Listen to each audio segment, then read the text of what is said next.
Woo! I'm really excited. It's going to be a crazy couple of weeks. I have a big announcement to make. I can't make it yet, so I don't even know why I'm bringing it up, but hopefully during tomorrow's stream, I will get the okay to announce it. But really excited about it. There's a lot going on. Obviously, Team Rocket just came out. We finally placed an order for Glory of Team Rocket. It finally came down to a price point where I'm like, okay, this still isn't good, but I think that this is at least a little bit better than what is out there.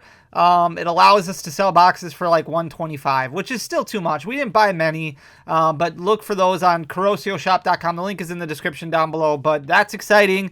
And then we're only a month away, just over a month away from the release of Destined Rivals. I still haven't gotten allocation numbers yet, so hopefully during my call with distribution this week, they will let me know a little bit of insight as to what that looks like. I'm hoping for more boxes than what there typically has been, just because I'm hoping that Destined Rivals, like the printing process of it, the back end of it got, like, when Pokemon announced that they were going to print more, I'm hoping that Destined Rivals was at least impacted a little bit, so that way there's more product available from the get-go.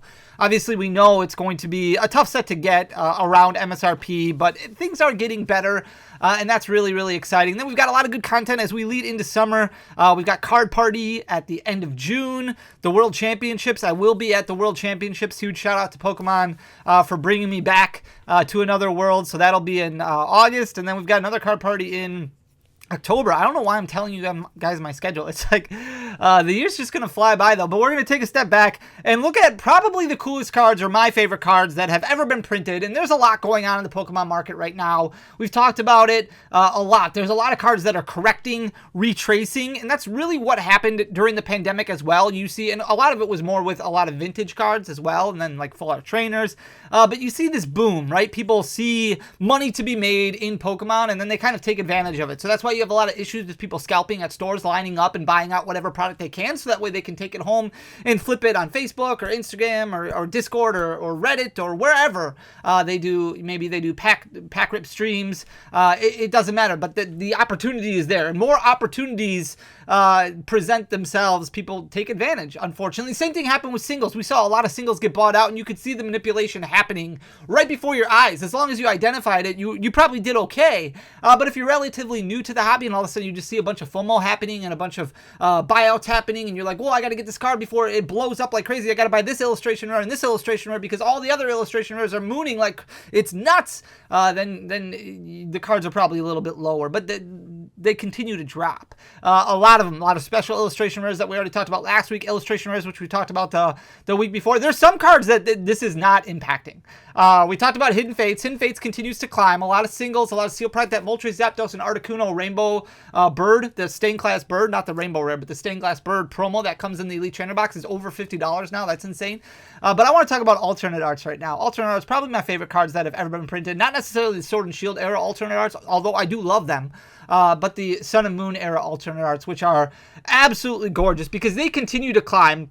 And I looked at all of them, all 15 of them, and they are all sitting at year highs right now. All of them. So their highest point over the last year is where they are at right now, which is absolutely crazy to me. And Sun and Moon alternate arts are a little bit more interesting because pull rate's not great for them, right? Very similar to what normal full arts were in the Sun and Moon block, which unfortunately is terrible compared to what the pull rates are that we get nowadays, which is why you have price points so low on a lot of full art cards, a lot of those ultra rare cards that we have in modern day Pokemon. And this was modern sets like Cosmic Eclipse, Team Up. Those are modern sets, but not ultra modern like what we have right now. And print runs were also significantly smaller because Pokemon could print a certain amount of Team Up, for example, and it would sit on the shelves at distro. So you would order your amount that you wanted as a storefront. So like we ordered X amount of boxes of Team Up. I don't remember how many it was. We probably ordered like 100 boxes upon release, so nothing crazy. And we probably opened up like 20 boxes, and then we probably sold like 40 boxes total. And then we probably had, I don't know, 40 boxes left over that we would just, sell as they go. And at the time, booster boxes were selling for $85 to $90, so it wasn't anywhere near what it is now. But then when you wanted more, you just ordered more. You could order a case at a time or a couple cases at a time, and distribution would send them out. And they would have that stock for at least a year. You know, they would have it in stock for a long time, and if they were low on stock, they could just call the Pokemon company and be like, hey, rep at Pokemon company, we need more team up. And the Pokemon company would be like, okay, we've got a bunch. How much do you want? We'll send it over to you. And they would order, you know, 1,000 cases, and Pokemon would ship it out. But now we don't have anything like that anymore.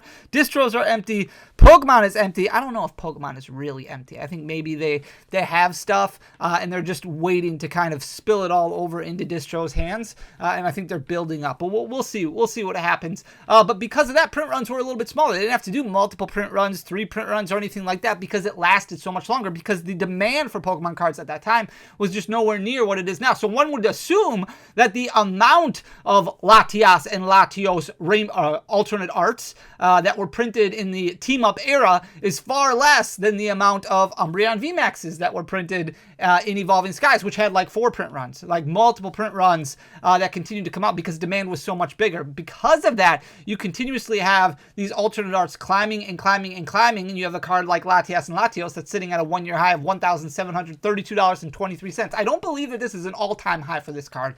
I do believe that it did hit $2,000 at one point in time when a lot of alternate arts from the Sun and Moon era were being blown up as far as like FOMO goes, like content goes. A lot of people were talking about them, and they kind of took off. But it is worth noting that it is up almost 120% over the past year. So it did fall down quite a bit. You can see at its low point, it was at $784.32, and then continued to maybe $2,000 for a PSA 10. I don't know what I'm talking about. $1,732.23 is definitely its all-time high. But look at what it's done over the past year. Not a super liquid card, but also the supply of this card out there where people are looking to sell off copies of it. Very, very small. Not a lot of people are looking at selling off their Latias and Latios GX because it's an ultimate chase card for a lot of people. But you can see up almost 120% on the year and continuing to climb. It's a beautiful card with the heart in the background. I remember when this card got released and it was not the fan favorite in Team Up. Like a lot of people were focusing on the Jirachi, they were focusing on the Zapdos, they were focusing on the more playable cards. And this card right here, at its heyday, was selling like at release for $30. Like it was absolutely crazy how low it was back then. Here's the Gengar Mimikyu GX, also from Team Up. This one has mooned over the past year as well. You can see relatively flat from April all the way up until October. It was sitting at $284.46 at the beginning of April, and then steady growth. It's not like it didn't grow at all, but it hit about $300, so it gained about 20% all the way up until about November. That's when we saw this boom happen, but it's not like there were buyouts happening. It was just more a lot of people not selling anymore. Once we started seeing a lot of these cards moon like crazy and blow up in price, a lot of people were more hesitant to sell because they wanted to wait and see how high these cards would go. And the alternate arts from the Sun and Moon era just continued to climb. So you can see as far as liquidity goes, not much. Now that doesn't mean that they're not selling. It just means that they're not being listed. So there's a low quantity being listed on eBay, on TCG Player, and on various sales channels. There's just not as much being sold right now. And a lot of them have been sent over to PSA or to TAG or to BGS or to CGC to get graded. And because of that, less quantity available to be sold on the secondary market. Now it's jumped up almost 106%, so it's sitting at $584.75 and continuing to climb. So that's an all-time high for that card. Same thing with the Slowpoke and Psyduck. This one's sitting at 140. Oh, this one's not quite at its 1-year high. This is the only one that's not at its 1-year high. It did hit 141.54 a couple of weeks ago, and now it's nosedived all the way back down to 141.22. So I apologize, I correct myself. But back in April, it was sitting at $80.50. So slow, steady growth all the way up until October. You can see going from $80 up to $100, so about 20% growth there, and then really just ballooning after that. So just like what we've seen with a lot of these other Pokemon cards, it's jumped up, gained about 75.5%. Now it's sitting at 141.22. A lot of the alternate arts did this in the Sword and Shield era as well, but a lot of them have corrected or retraced a little bit. Not all of them have retraced as much as what we've seen from some of the illustration rares, some of the special illustration rares, but you've even seen some step backs from like Gengar VMAX and Giratina V and Umbreon VMAX. These continue to climb or at least level out a little bit. Same thing with this Slowpoke and Psyduck right here. The Naganadel and Guzzlord GX Ultra Beasts were a big thing in the Sun and Moon era. Pokemon really tried to push them as much as possible. This Naganadel and Guzzlord started out at $38.27 back in April and actually blew up a little bit at the beginning of the year, or middle of the year, I should say. So May and June jumped up to about $55 and then corrected a little bit, started trending downward all the way up until about November. You can see back down to about $50, and then started taking off again really since January. So now it's up about 69% on the year, sitting at $64.65 and continuing to climb. The Arceus and Dialga and Palkia, ADP was a big card during its competitive heyday, very dominant in competitive format. The big difference was a lot of people are talking about megas and what that looks like in the future of competitive Pokemon. We've had Pokemon before where they've been knocked out and you've been able to take 3 prize cards. All of the alternate art or all the tag team Pokemon, 3 prize cards. So if you were sitting in a tournament against Pikachu and Zekrom, you only had to knock 2 of them out. The problem was they were very beefy Pokemon for the time. The Arceus and Dialga and Palkia, beautiful alternate art. For a long time, this was the most expensive alternate art, and then all the other ones grew, and this one kind of stayed put. But you can see it actually trending downward for the majority of 2024. April of 2024 was sitting at about 165 or so, and then in October it was down to about 155. So very flat, but actually trending downward a little bit. Then it started taking off again, like what we've seen from these other ones. Now it's up about 43.5%. So it's sitting at 237.30 and continuing to climb. Here's the Magikarp and Wailord, one of my favorites. This is absolutely amazing. I love the Towering Splash GX attack. I've seen it used in competitive play, in regional tournaments, on stream, and it's been absolutely phenomenal. In April of 2024, it was sitting at 249.36, relatively flat, started growing a little bit earlier. This one started ballooning already in October.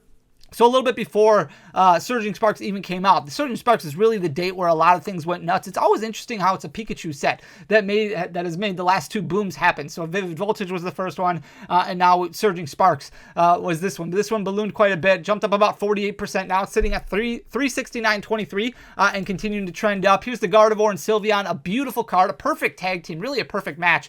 April of 2024, it was sitting at 175.55. Just really giant growth and consistent growth. You can see not really any flat lines on this one at all. From April of 2024 all the way up until January of 2025, just a nice slow growth pattern where it basically went from 175 all the way up to about 275. And then in January, it took that next step up. So you can see a little bit of a buyout happening maybe where there's a little bit abnormal sales happening in May or April, maybe March of 2025, where it sold 8 copies on a weekly basis instead of the normal 1 or 2 that it normally sells. But not a whole lot being listed. Again, might not be the most liquid cards in the world, but they're also not the most available cards in the world. Not a lot of sales going up on TCG Player or eBay. This one jumped up to $391, so about 123% growth on this bad boy right here over the past year. The Blastoise and Piplup is up almost 105%. In April of 2024, it was just above $100, so sitting at 104.46, and then relatively flat from May of 2024 all the way up until October of 2024. Then it started taking off a little bit, like what we've seen from these other ones. Now it's jumped up to $213.99 and continuing to grow. Here's the Raichu and Alolan Raichu. This one trended upward in April of 2025, and then by the time May hit, it actually started coming back down. So you can see its 1-year low of 120.08 back in April, jumped up to about 130 and was still at about 130 come November of 2024. So then it started taking off again, jumped all the way up to 174.32. So it's gained about 45%, with most of that damage happening over the last 5 months. Here's the Greninja and Zoroark. This one also very flat from April of 2024 all the way until January of 2025. So this one's growth pattern started a lot later than some of these other ones. It was at $91.40 back in April and basically at like $92, $93 in January. So then it started growing quite a bit, jumped up a lot. So it jumped up about 110% just over the past few months. Now it's sitting at $192.33 and continuing to trend upward. Really cool looking card with Zoroark just kind of chilling in the tree over there and Greninja looking at him like, hey, you lazy guy, what are you doing?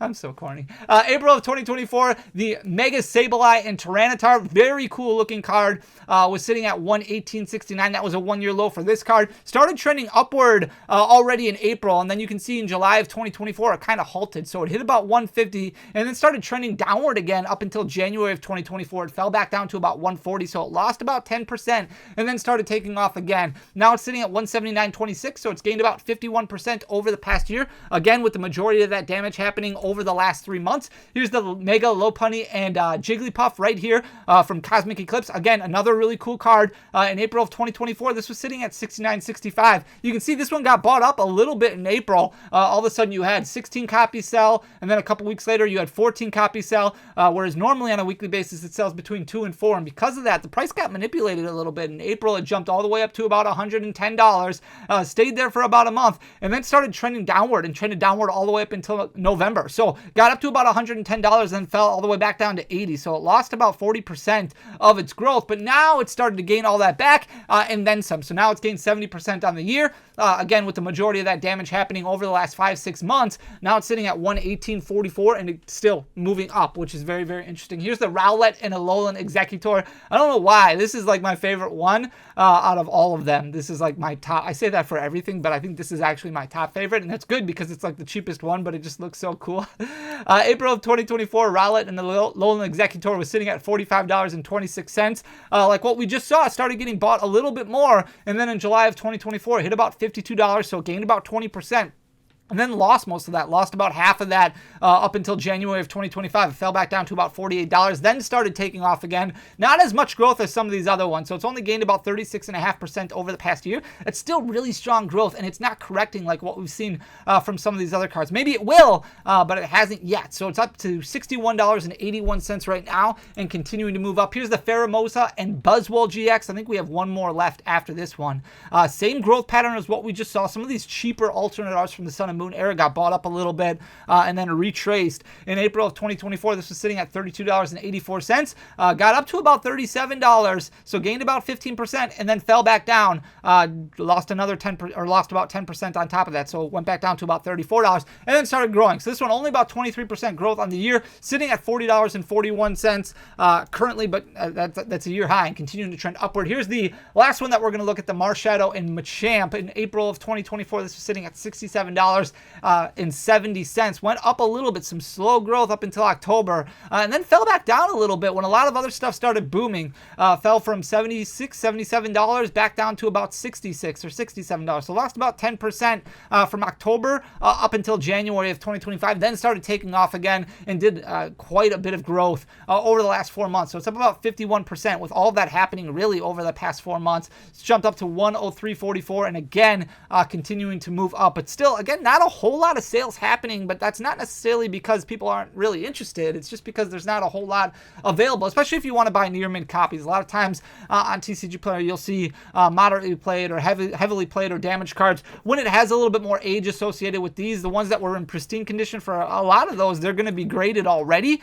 So it's tougher to find near mint copies or better, which makes the sales amount a little bit lower. So, but still sitting at 103.44 and continuing to grow, 51% growth, doing really well. These alternate arts doing fantastic over the past year. Not seeing that retrace that we see from a lot of these other ones. I'm not saying you should go and buy them right now because honestly, I don't think you should. I think you should focus on other cards. But if you do see one out and about, maybe you're at a card show or something like that, maybe there's one that you can find at a decent price point.